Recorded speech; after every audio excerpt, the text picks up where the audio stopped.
Hi friends, welcome back to our channel. இன்றைக்கி வந்து ஒரு கோல்டு செயின் வாங்கி எனக்கு எவ்வளோ நஷ்டமாச்சு அப்படின்றத உங்கள் கூட நான் ஷேர் பண்ணுறேன். வாங்க பார்க்கலாம். இப்போ நான் வாங்கியிருக்க செயினை நான் என்ன நஷ்டமாச்சுன்றதை பார்த்துட்டு அப்புறம் உங்களுக்கு கடைசியாக நான் சொல்கிறேன். செயின் எடுத்து காமிக்கிறேன். வாங்க ஃப்ரெண்ட்ஸ் பார்க்கலாம். எங்கள் அம்மா கல்யாணத்தப்போ ஒரு லாங் செயின் கொடுத்துருந்தாங்க. அது வந்து எங்கள் வழக்கத்தில் ஒரு லாங் செயின் கண்டிப்பாக கொடுப்பாங்க. அந்த செயின் வந்து எனக்கு போட பிடிக்கவே இல்லை. அது ரொம்ப பெருசாக இருந்ததுனால சரி ஒரு டாலர் செயின் வாங்கலாம் அப்படின்னு சொல்லிட்டு அந்த லாங் செயினை வந்து சேல்ஸ் பண்ணிவிட்டு ஒரு டாலர் செயின் வாங்கலான்னு பிளான் போட்டிருந்தோம். சரின்னு சொல்லிட்டு இது வந்து ஜனவரி மாதம் நான் வாங்கியிருந்தேன் ஃப்ரெண்ட்ஸ். இந்த வருஷம் ஜனவரி மாதம் சரி புது வருஷத்தில் ஒரு தங்கம் வாங்கலான்னு சொல்லிட்டு வாங்கியிருந்தேன். ஆக்சுவலாக இங்கே எங்கள் விருத்தாச்சலத்தில் எங்கள் அம்மா எப்பயுமே எதில் வாங்குவாங்க அப்படின்னு பார்த்தீங்கன்னா எங்கள் அம்மாவோ மாமியாரோ யாராக இருந்தாலும் ஃபஸ்ட்டு ஜெயின் ஜுவல்லரி தான் போவாங்க. அதுக்கப்புறம் தான் இங்கே வந்து GRT, Joy Alukkas, Kumaran jewellery எல்லாமே வந்துச்சு. இந்த கடையில் இங்கே பழசு அப்படின்னு சொன்னோன்னா ஜெயின் ஜுவல்லரி, இன்னொன்று ராஜா ஜுவல்லரி, அப்புறம் சின்ன சின்ன கடைகள் நிறையா இருக்கும். அந்த கடையில் தான் வாங்குவாங்க. ஸோ எங்கள் கல்யாணத்துலேயும் எங்கள் அம்மா இந்த ஓல்டு செயின் எங்கே வாங்கினாங்க அப்படின்னு பார்த்தீங்கன்னா இந்த ஜெயின் ஜுவல்லரியில் தான் வாங்கியிருந்தாங்க. இந்த ஜெயின் ஜுவல்லரியில் வாங்கும்பொழுது இது வந்து 8 பவுனு. அது வந்து இதோட கிராம் எவ்வளோன்னு பார்த்தீங்கன்னா 63.5 கிராம் இருந்துச்சு. இது என்ன சொல்லியிருந்தாங்க, ஆனால் எங்கள் வீட்டுக்காரர் என்ன சொல்லியிருந்தாரு, ஜிஆர்டிக்கு போகலாம், அது நல்லாயிருக்கும் அப்படின்னு சொல்லியிருந்தாங்க. சரின்னு சொல்லிவிட்டு நான் ஜிஆர்டியில் நகை சீட்டு போட்டிருக்கேன். எனக்கும் கொஞ்சம் அனுபவம் இருந்துச்சு. சரி ஓகே ஜிஆர்டிக்கே போகலாம் அப்படின்னு சொல்லி போகும்போது இது வந்து அடுத்த கடையிலேருந்து வாங்கினதுனால அவங்க வந்து அப்படியே எடுத்துக்க மாட்டாங்க. அதில் அழுக்கு இருக்கான்னு செக் பண்ணுவாங்க, பியூரிட்டி செக் பண்ணுவாங்க. ஃபஸ்ட்டு அதை அப்படியே நம்மளுக்கு எவ்வளோ கிராம் இருக்குதுன்னு செக் பண்ணிவிட்டு அதை உருக்கி எடுத்துகிட்டு வர சொல்லுவாங்க. அப்போ உருக்கி எடுத்துகிட்டு வரும்போது அதில் வந்து 63.5 கிராம் வந்து நான் வந்து வச்சுருந்தது என்னுடைய நகை. அதில் உருகின பிறகு எனக்கு வந்த நகை பார்த்திங்கன்னா 60.890 கிராம் தான் இருந்துச்சு. ஸோ என்கிட்ட இருந்த கிராம் வந்து 63. அதில் அப்புறம் அந்த வேஸ்டேஜ் அதெல்லாம் அவங்க போட்டு கழித்து பியூரிட்டிலாம் செக் பண்ணுவாங்க இல்லைங்களா, அதில் கொஞ்சம் சேல்ஸ் ஆகிட்டு எனக்கு அப்புறம் வேஸ்டேஜ் போக அவங்க எடுத்துக்கிற கிராம் அப்படின்னு சொன்னது வந்து 59.64 கிராம் தான் அவங்க எடுத்துக்கிட்டாங்க. என்னுடைய 63.5 கிராம் 8 பவுன் செயினை நான் சேல்ஸ் பண்ணதில் எனக்கு வேஸ்டேஜ்லாம் போக எனக்கு கிடச்சது 59.64 கிராம் தான். இப்போ இதுலேயே லாஸ் பார்த்தீங்க அப்படின்னு பார்த்தீங்கன்னா எனக்கு 3லேருந்து 4 கிராம் கிட்டே எனக்கு லாஸ் ஆகிடுச்சு. சரி வாங்க, இப்போ வந்து ஒரு நியூ டாலர் செயின் வாங்கலான்னு சொன்னேன் இல்லைங்களா, அந்த செயினோட கிராம் பார்த்தீங்க அப்படின்னு பார்த்தீங்கன்னா 74.460 கிராம். இந்த செயின் எனக்கு வந்து சின்னதாக செயின் வேணும்னு சொல்லும்போது இந்த மாடலில் வந்து இந்த கிராமுக்கு வந்து இருக்காது அப்படின்னு சொல்லிட்டாங்க. நான் சொல்லியிருந்தேன் இல்லையா, அந்த செயின் வந்து செஞ்சு தான் கொடுக்க முடியும். ஏன்னா இந்த செயினில் எப்பயுமே 4 பவுன் 5 பவுன் தான் வரும். நீங்கள் 9 பவுனு கேட்குறீங்க அப்படின்னு சொல்லி கேட்கும்போது சரி செஞ்சு தாங்க, எனக்கு இந்த மாடல் தான் வேணும் அப்படின்னு நான் சொல்லிட்டேன். அப்போ டாலரில் வந்து கொஞ்சம் நல்லா அழுத்தம் திருத்தமாக பண்ணி கொடுக்குறேன், நல்லா அந்த வளைவுகளில் நல்லா ஸ்ட்ரென்தன் பண்ணி கொடுக்குறேன். ஏன்னா நான் சின்ன செயின் வெயிட் அதிகமாக கேட்டிருந்தேன்.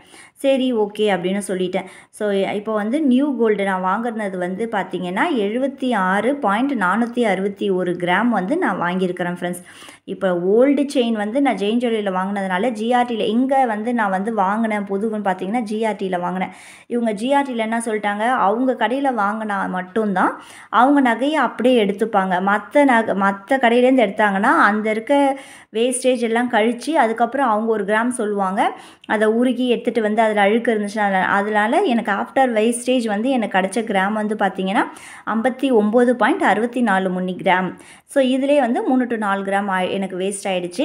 இப்போ நான் நியூ டாலர் செயின் வந்து ஒரு 9 பவுன் கிட்டே எடுக்க போயிருந்தேன். அப்போ வந்து எனக்கு வந்து இந்த ஓல்டு கிராமும் நியூ கிராமும் பார்த்திங்களா எவ்வளோ வித்தியாசம் ஆயிடுச்சுன்னு சொல்லிட்டு ஸோ நம்ம கையில் காசு இல்லை ஃப்ரெண்ட்ஸ். அதனால் வந்து ஜிஆர்டியில் என்கிட்ட ஒரு ரிங் வச்சுருந்தேன். நான் ஒரு ரிங் வச்சுருந்தேன். சரி அதையும் நம்ம சேல்ஸ் பண்ணிடலாம், ஜிஆர்டிலேயே நம்ம வாங்கினதுனால சேம் ரேட்டில் தானே எடுத்திருப்பாங்க. அது வந்து 12.340 கிராம். ஸோ சேம் ரேட்லேயே எடுத்துப்பாங்க அப்படின்னு சொல்லிட்டு அன்றைக்கி இருந்த ரேட் கோல்டு ரேட்டோட வேல்யூ பார்த்திங்கன்னா 5865 ரூபா. அன்றைக்கி கோல்டு ரேட்டோட வேல்யூ இது தான். ஸோ இந்த போட்டிங்கன்னு வச்சுக்கோங்களேன், நம்மளுக்கு லாஸ் ஆகிடுச்சு. எவ்வளோ லாஸ் ஆகிருக்கு அப்படின்னு பார்த்தீங்கன்னா 22,600 கோல்டு ரேட் வந்து 5865 ரூபா. ஸோ இதுலேயே வந்து நம்மளுக்கு 22,000 கிட்ட லாஸ் ஆகிடுச்சு. இந்த பழைய நகையிலேருந்து இந்த வேஸ்டேஜ் மட்டுமே நம்மளுக்கு இவ்வளோ லாஸ் ஆகிருக்கு. ஸோ இது இப்போ ரிங்கு மாற்றணும். ரிங்கு மாற்றும் போது அவங்க என்ன செஞ்சுட்டாங்க, அவங்க சேம் ரேட் அதே வேலையில் எடுத்துட்டாங்க. எந்த வேஸ்டேஜும் போடாமல் நம்மளுக்கு இது கொஞ்சம் ப்ராஃபிட்டில் முடிஞ்சிருச்சு, ஏன்னா அவங்க கடையிலே எடுத்ததால். இப்போ டாலர் செயின் பார்த்துப்போம்.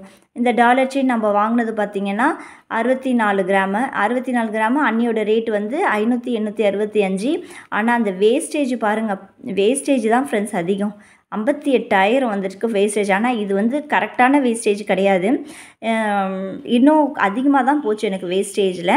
எனக்கு கரெக்டாக தெரியல. அந்த பில்லு கிடச்சதுன்னா நான் கண்டிப்பாக உங்களுக்கு காமிக்கிறேன். ஆனால் எனக்கு இந்த வேஸ்டேஜில் அது நான் வந்து சேவிங்ஸு அப்படின்னு நீங்கள் எடுக்கிறீங்க அப்படின்னா நான் என்ன ஐடியா சொல்வேன்னா, செயினாக எடுத்து வைங்க. எங்கள் வீட்லேயே செயினாக எடுத்து வைக்கும்போது, ஏமா உனக்கு மாடலே தெரியாதான்னு கேட்கும்போது இப்போ தான் புரியுது. நம்ம மாடல் செயினோ இல்லை எந்த செயினோ நம்ம வாங்க போனோன்னா வேஸ்டேஜ், செய்கூலி சேதாரத்திலே நம்மளுக்கு காசு நிறையா போயிடுது.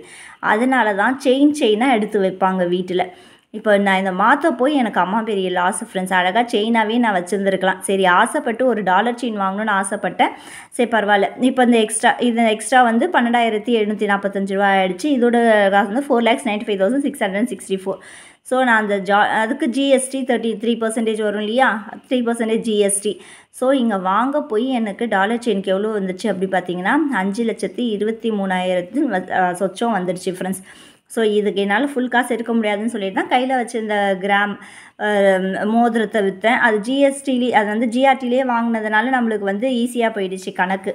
ஸோ லாஸ் பார்த்தீங்க அப்படின்னு பார்த்தீங்கன்னா, நம்ம வாங்கினது நம்மளுக்கு வந்து எவ்வளோ லாஸ் பாயிருங்க, நியர் டு 97. அந்த ஜிஎஸ்டி வேஸ்டேஜு, நம்ம போட்டிருக்க பியூரிட்டி இல்லைன்னு சொன்ன கிராமு, இது எல்லாமே பார்த்திங்கன்னா நம்மளுக்கு லாஸ் நியர் டு 1 lakh வந்துடுச்சு. நீங்கள் இதே போல் வந்து எதுவும் பண்ணாதீங்க. நீங்கள் இப்போ வந்து செல்ல கோல்டில் என்ன செய்வாங்க, வேஸ்டேஜ் வந்து 1 year நகையை வாங்கி வச்சுருப்பாங்க. 1 year லேட்டர் நம்ம போய் வாங்கினோன்னா அப்போ வந்து நோ வேஸ்டேஜ் இருக்காது. அதே போல் செல்ல நகை கடையில் பண்ணுறாங்க. அதே போல் எப்போ ஆஃபர் போடுறாங்க அதெல்லாம் செக் பண்ணிவிட்டு, சில ஸ்கீம்ஸ் இருக்கும். ஸோ அந்த ஸ்கீமு அதெல்லாம் வச்சு நீங்கள் செக் பண்ணி நீங்கள் அப்போ வாங்கினீங்கன்னா நம்மளுக்கு வேஸ்டேஜும் ரொம்ப அதிகமாக இருக்காது, காசுலேயும் கொஞ்சம் சேவிங்ஸ் இருக்கும். டக்கு நம்ம எந்த வேலை செஞ்சாலும் வேஸ்டேஜ் தான் ஆகும்.